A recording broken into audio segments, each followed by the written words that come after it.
Wonderful, thank you. So my name is Matt Johnson. I'm here from Simon-Kucher. A little bit about myself first. I came home with these babies about 12 years ago. And my wife, I've been doing pricing for about 20 years at that point, and my wife officially wrote me off as a hopeless pricing geek, which I wear with a badge of I'm actually pricing geek on Twitter if you want to look me up. But I love pricing. I love companies getting paid full price for their product. And that's what I've spent 3 decades doing almost. And when you think about pricing, it fits nicely on a license plate, but more broadly, it really has 4 key areas you need to be excellent at. There's areas having to do with strategy, establishing a strategy. We've heard some of that here about changing strategies and disruptive strategies. You need to develop those. There's marketing, of how you're going to communicate this, both internally and externally, and be excellent at that. There's pricing as a discipline. Again, this is more the science, the math and science, maybe the little textbook side of pricing. And then there's sales. None of this works if the sales force can't deliver this to market. We heard some good commentary about that as well as we went through. So these 4 areas are critical. Simon-Kucher is very well known for this. I won't spend a lot of time on us, other than to say that what I want to talk about today is really bring this to life with some examples. We've done over 3,200 pricing-related projects in the last 2 years. It's more than most everybody else combined. About 800 consultants around the world. So a lot of what the examples I'm pulling in are coming across industries and globally, I think give you some context. We have a lot of experience. I run our Silicon Valley office for the last 10 years. Obviously, internet software have always had some of these licensing shifts going on. We've seen locally many of the high-tech companies, semiconductor companies, security companies beginning to go hardware and see this migration from hardware to more of an online or subscription and different pricing models.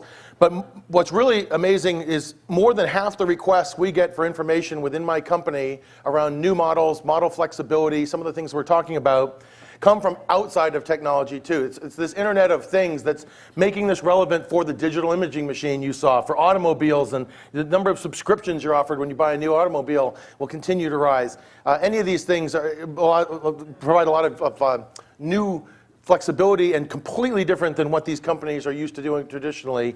And it's really turned their pricing upside down. And what I wanted to do today is sort of put bookends on the discussions that we're having. We've had a lot of discussions about enabling technologies that are critical to make this work, some of the things in the marketplace that are driving that. I'm going to start at a really higher level and say, what's it worth to solve this? Companies got a million things they could be doing. Why is this, or is this something that's worth focusing on? And then talk a little bit about how does this actually happen? I mean, we talk about it theoretically. Let's go get the sales force to do this. Have you ever tried to get the sales force to do anything?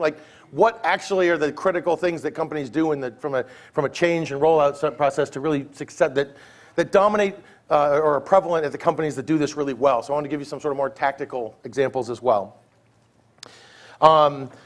One of the things that we do to give you the high-level view is for the last 5 years, we've done an annual survey. We reach out, the last one in 2004, reached out to over 1,600 companies around the world, 100 different industries. About 40% of the respondents that we had were C-level, and the rest were sort of management-level people at these companies. And we asked them a series of questions. The first set of questions is about those 4 pillar areas and how well they perform in those areas and what kind of things they have in place. And then we ask them some questions about the trends they're seeing relative to pricing and monetization in their space. One of the first key takeaways has 83% reported increasing pricing pressure. We heard someone talking about commoditization of hardware and moving to software and all, the changes in the marketplace, commoditization, changing business models, disruption of business models, number of reasons for it, maybe different for different industries, but massive, the overwhelming majority see tremendous increase in pressure, and actually over 5 years that number has continued to creep up. 58% say they're in a price war. This has actually stayed about the same, high 50s over the years. The other thing I think is interesting is that the number that goes with this is that of the 58% of the people who say they're in a price war, over 90% consistently say that the other guy started it. I'll let you sit there and do the math a little bit, but it highlights an incredible lack of transparency around what actually causes their prices to be accepted or not, and what's happening in the competition in the competitive market. The last one is a 37% price implementation rate. What this means is if I ask for a 10% price increase across my customers, on average I get 3.7%. right? This is the average amount of my aspirational price increase that I actually achieve. However, I'm doing that through a change in business model, upsell, cross-sell, whatever. This actually is the lowest number ever measured. It's actually what used to be in the high 50s, then it went to the low 50s, and it was in the high 40s last year. It's in 37 years. So you see this incredible pressure that the competition, pricing pressure, commoditization, all these things are coming together to see that people are trying to change price but are unable to in a way that actually monetizes their products better. Very troubling insight. So one of the benefits of being able to ask the customers the front-end questions around how do you do in strategy, marketing, pricing, and sales, is that we can begin to categorize them. And we define what we call power pricer, which is someone who does at least a minimal amount of the right things in all 4 of those categories effectively. So there's no kind of weak links in their process. Some are better than others, but they all meet a minimum standard. And only about 35% of the people we've talked about, only about a third of companies actually have this kind of high pricing power, or power pricers. The rest are kind of low. And it varies by industry. Some industries like pharma, you can imagine where you're spending $500 million to roll out a drug, you're willing to spend some time on getting pricing right. They're kind of 50-50. Some of the more commodity markets are a little bit less. But every market has at least one player. Usually it's the person, I think it was Ray was talking about the guy who makes 40 to 70% of the profit. It's often correlated with that guy who actually has this pricing power and actually is able to be effective in that marketplace. So about a third, 2/3 aren't doing so great. A third are doing at least adequately and are what we call these power pricers. So then we went through and we said, well, we know who these companies are. We're doing the survey. We actually looked at their EBITDA earnings relative to their peers in their marketplace. How well do the good do versus the bad? And the companies that have these minimum attributes of being able to price effectively and monetize their products have a 33% higher EBITDA than those that don't. So I'll let you think about that. Think about all the projects you're doing right now, all the things you're doing within your company, and tell me how many of them can actually have the benefit of potentially increasing the value of your company by a third. I guarantee it's a very short list, if not a non-existent list. It's a huge piece. And in fact, a lot of what we're talking about, you don't have to build a new factory. You don't have to hire 1,000 new salespeople. You've just got to put the tools and strategies in place to actually sell more effectively. It's actually, from a capital thing, one of the least expensive major initiatives that you could do, and it has a massive impact. This is just at a high level, trying to think, is this worth talking about? I think that's why we're in the room. But I think this begins to put some numbers to how big this opportunity is, or what's being left on the table if you're not attacking it. I'm not the only one who's figured it out. This is, the market's Yoda is this guy named Warren Buffett. He's been talking for the last several years about pricing power being the biggest factor that he uses to evaluate companies. He's a huge advocate of evaluating the pricing effectiveness of companies as one of the things in their Berkshire Hathaway investment thesis. One of the things we ask these guys as they're getting pressure, we say being pressured by the marketplace, increasingly by analysts, what are the things that you need to do to escape these kinds of market conditions? What do you think the keys are in your company to being successful? And these are the top 5. Number 1, far and away, really was introducing new and innovative differentiated products. And a lot of what we're talking about is coming up with new ways to come out with new types of products we could roll out.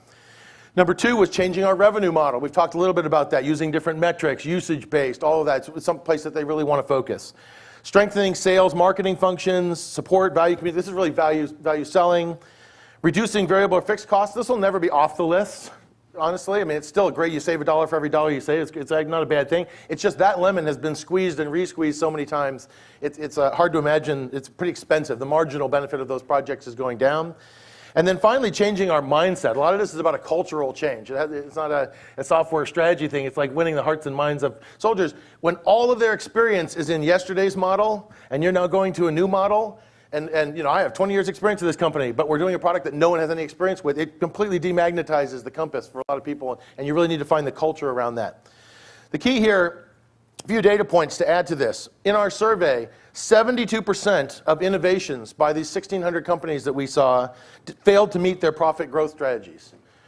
Okay, so you've got this great new product, but 70% of the time, 72% of the time, companies fail to actually monetize it per plan. I'll talk a little bit about pricing strategy, value selling, value culture, things that need to happen to make this successful within a company. I won't spend much time on the fixed cost piece. That's sort of other consultants that can help you squeeze that. I think we're more here about enabling sort of incremental revenue than squeezing out cost to get to margins. All of these, strategy, value selling, and value culture, I would argue, doing those well are actually the core, sort of the root things that you need to do better to see any improvement in that 72% of innovations, the way forward, right? And I think some examples of what this looks like. Just a couple case examples to give you a sense of what I'm talking about. Traditional technology one, this is a marketplace vendor, procurement marketplace. They had a very fixed kind of static membership model for customers. You came in, you hit a certain level, you got the membership fee. Pretty standard thing, but it was limited number of buyers who could participate. There was sort of, as the network grew, it didn't grow with them. It was not really tied very well to the value that customers were receiving. They went through and got rid of the flat fee and created a more multi-metric fee that grew with usage, grew with network growth. Pretty standard kind of a more usage-based model. And they saw a 300% increase in revenue. I think there's a lot of these kinds of examples that are more technology ones that you get your head around and people that talk about a lot. Another one I'm going to do, which is just sort of to bookend this, this is not sort of just a technology discussion. I think licensing live, I think there'll be fewer and fewer. If you wanted to measure something, I would measure how many people work for a technology company in this meeting and watch how that changes over the next 5 years. I have a feeling it's going to be a minority by the time you get to, there'll be maybe technology wing of non-technology companies. But this is a tire company, nothing more basic. They make rubber tires, right, for trucks. And this company had an innovation that increased the lifespan of tires by 20% for trucks. Huge economic benefits for the customer. But when they went out to the sales force said, hey, the market's $99 a tire. It's stuck there. We'll never sell any $120 tires on the marketplace. And so the CEO, which I think was his courageous thing, was telling him, look, you have two choices. We're either going to can this new innovation. I'm not going to put out a better tire that costs more and just get the same price for it. Or we're going to create a new model that allows us to capture this. And so he challenged them to come up with a completely disruptive model. They actually went out and changed from buying tires, which actually didn't, from a cash flow perspective for a trucker, is really sort of painful because they're getting paid by cents a mile. And they moved to a model where they're actually going to have, they called it keep your truck rolling, and they charged you for all your tires for a rate per mile. And you come in and you'll just replace out the tires when you need to. You never have to worry about it. You just pay for your tires as effectively a subscription for your tires. Hugely successful. Captured 100% of the value of this increased mileage because it was cooked into the cost center of what you did, and also created a huge advantage because all the capital barriers to buying tires for a small truck, who was really a small business person, went down and were now completely aligned with their revenue. Very, very well received. And because they had thought this through and put it out and had put the infrastructure in place to make this work and strategies, train their people, it was years before the competition could react because of all of the things that went into place to actually transform the company around this new model. I think there's a lot of traditional, industrial, messy, boring businesses that when they meet technology, and I guess I agree with Ray and some of his feedback, that are going to be turned on their head by companies that think about this and do this well.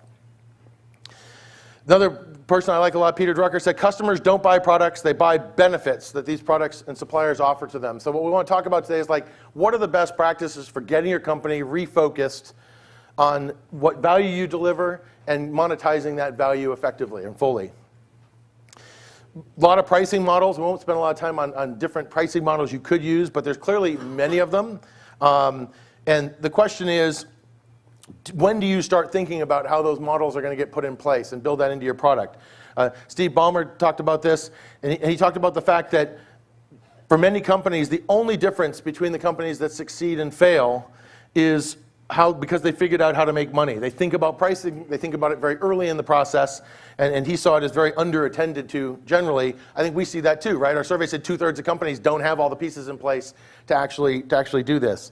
And when we actually looked at our power pricing companies, the power pricing companies were more than twice as likely to actually meet their first year revenue targets as a non-pricing company. So really thinking this through is key to getting paid for your innovations. Innovations are the key to getting out of the hole, but getting paid for them is the key to actually having that payoff for your company and make it work. So shift gears here a little bit. I want to talk about kind of what are the best practices for how companies attack this. You're talking about a complete transformative change to your organization, things you haven't done before, top to bottom, across functions. We look at it in kind of 3 steps. There's sort of an analysis planning piece, more of a design component, and an implementation component. And I'll start with the analysis piece. One of them is that in most industries, you aren't the first one to go down this road. So even though it is disruptive in your industry, there's a lot of benchmarks for how this has been done well. And going out and mining those and really understanding what impacts things have had on folks and doing that benchmarking and setting your goals effectively, critical first step. A lot of data analysis. We talked about big data. There's a tremendous amount of data in organizations that goes unmined that could help direct this process as well. Sales.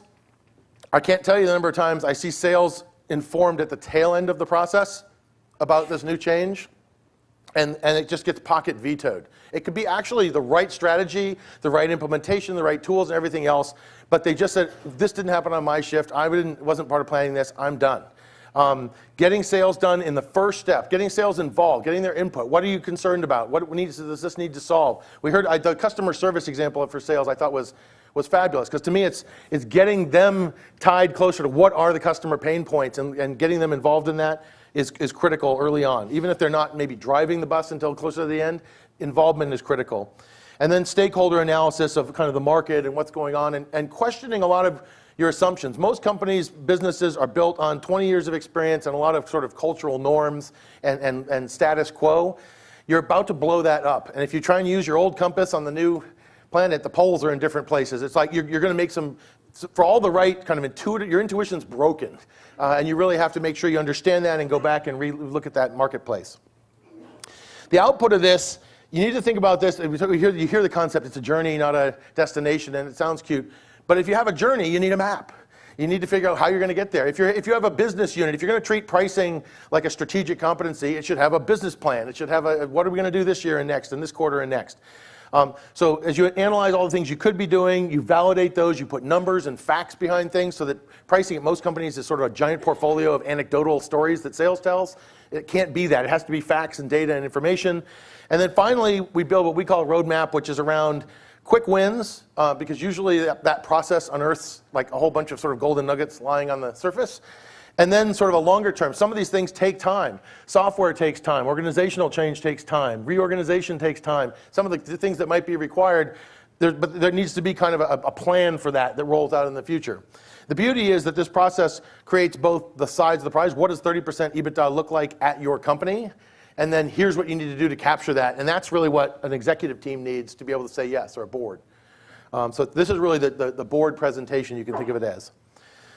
In the end, you're going to get a whole bunch of sort of quick wins, areas around different parts of your company that can make immediate changes and the things that need to happen. So this becomes really the MBOs for different parts of your company. And an overall plan for not only the quick wins that we're going to do that often will fund the entire process, but what are the things in terms of organization, strategy, the infrastructure we need, guidance that sales will need, all the different functional swim lanes in your company. What do they need to do? And then tie that back to the actual value propositions. And if we do this right, we've shown that we can make $5 million here, $15 million there, $20 million there. And again, this is really this is the kind of slide that's very easy to discuss with a senior management team when you can actually put a concrete plan, you know who's doing what, and you know what the prize is at the end. And by the way, this has a 10 or 20x return. I'll tell you one thing that's just true. I've done transformational implementations at over 100 companies in the last 20 years. And I've never seen a pricing project that didn't have a gaudy ROI. If you're hunting for an ROI, then you haven't really figured out the problem yet. It's all about risk. When management looks at this, you'll have no problem putting together a ridiculous ROI for these projects. It's change risk, it's technology risk, it's do I have the people, do my people have the skills, it's all that piece. So you really have to have a holistic plan. It's not just strategy. A strategy, I can come in and give you world-class PowerPoint, do this, worthless. You can have a tool, it's worthless. You got to put this all together and have a complete sort of transformational plan that takes into account the human resources, the technical resources, and the strategic direction and goals that you need to have to make this work. And then it clicks. Then the light goes off. People say, that's an executable plan, and I see what the value is. The second piece is design. This is really about creating. I could spend a whole afternoon up here talking about the methodologies for doing it, but I want to hit a few high points. One is sort of customer and prospect research. We heard some about big data and mining big data. In consumer or very large scale B2B, there I am doing the same thing you did. In consumer type spaces, you have that data. Many of my B2B clients only have 100 or 200 or 1,000 clients. There's not like big data there for those, or it's not really quite available. There's other ways to get out and get customer research. This has to be customer research driven. Your internal data, it will be useless. Your whole history of transactional information is in your old world. So how do you map that forward? You need the data outside from outside. You need to think about packaging, bundling, how you're going to model that. Again, I think we've had a lot of discussions about this. This is new metrics, new ways to think about getting down to the unit economics and then rolling it back up into a customer-based. Ray talked about that, I think, very eloquently. Sales process refinement. I mean, the goal of this is to simplify things for sales. I can't say it enough time. It has to be simple for sales. Do you want that in red, black, or white? That's the ultimate sales choice, right? And then organizational design. I mean, we often find that when we look at who needs to be monitoring what pieces of this, these kinds of models require more real-time care and feeding, adjustments in real time. Many times the people, there is no one whose hat that is in the current organization, or the data or tools aren't there for that person to support it. So you really need to know you have the organization underneath and what needs to happen to make that work. In terms of research, there's a lot of ways to go about, and this is not the big data research, but more like in markets where you want to go out and get kind of greenfield research. You can do everything from internal workshops up to more detailed conjoint. Really, that's one of these things you have to weigh. How much detail do I need, and how much money do I want to spend on this? Is it worth it? Can I justify spending on it?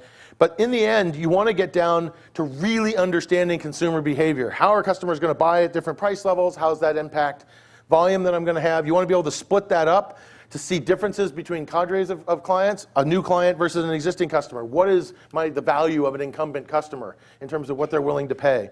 Or by industry, what are my higher willingness to pay industries, my medium willingness to pay, my low willingness to pay? Which features do each use, and how do I fence them? This is the data that's really going to help you kind of restructure things in an economic sense based on customer buying behavior, not necessarily that one technology-based thing I found here in the Bay Area. I did 3 startups before I did this in the pricing and software and internet space. And most of those companies are run by engineers. And there's a fundamental premise in most technology companies that if it was harder to build, it should cost more. And if it was easier to build, it should cost less. And if you look at most pricing it's influenced by engineers, you see this over and over. When you actually do research, there's virtually no correlation between how hard something is to build and what. Some things that are really hard to build are table stakes. Everyone's got one, you don't get anything for it. Other things that are trivial, change the color things, people are willing to pay a fortune for. And you shouldn't get hung up on charging them a lot for it because they're not charging it for the table stakes. But engineers have a conscience. They don't want, that only took me one day. You can't charge $100,000 for that. Yes, you can. They can have a happy customer. And they're actually disgruntled. What do you mean you're not charging? Do you know how hard it was to build that module? So really getting to customer research and letting customer willingness to pay and not perceived difficulty or this kind of cost plus mentality in engineering is really critical. Conjoint needs to be married also with sort of some hierarchical things. You can't. Sometimes that creates a science project with pricing that's all over the place, and it might be optimal scientifically, but it's actually really just difficult to read or doesn't make sense or it doesn't make intuitive sense. And then finally, there are certain price points, even in B2B, that are kind of optically important. Either they're competitive price points or you go past, you go from $99 to $100, and even in B2B, you see behavior drop-offs and things. So understanding some of the consumer behavior types of, there's a reason why iTunes 99 cents, that was not optimal. For optimizing revenue. It was optimal for growth and some other things, and it had more of a consumer bent. So I think you need to layer that on top, and it's really a sandwich of all these things that get you to the right price levels. The other piece is a lot of pricing groups do this research and then hide it. Or they don't hide it, but they talk about it in the group, they show it to management, they make a decision. This is the facts about what your customers really want. And this is an example of a company we went to, and we were talking about maintenance uplift scenarios. And we interviewed sales before the project and talked to 73 salespeople and surveyed them on what was going to happen if we increased these rates dramatically, if we increased them to up to 10 or 15% or to 20 to 30%. And basically anything that's yellow, orange, red means Armageddon, right? So the sales guys thought that this was the worst idea ever. It was going to completely crater. All the customers were going to collapse on this. We then surveyed the customers at actually higher rates even than we had asked the sales guys. And you see there's a lot of green. There's a huge, at the lower rates, it's like a whole bunch of this group is going to take it as is. And there's a small enough number underneath that some discounting structures could probably take care of that.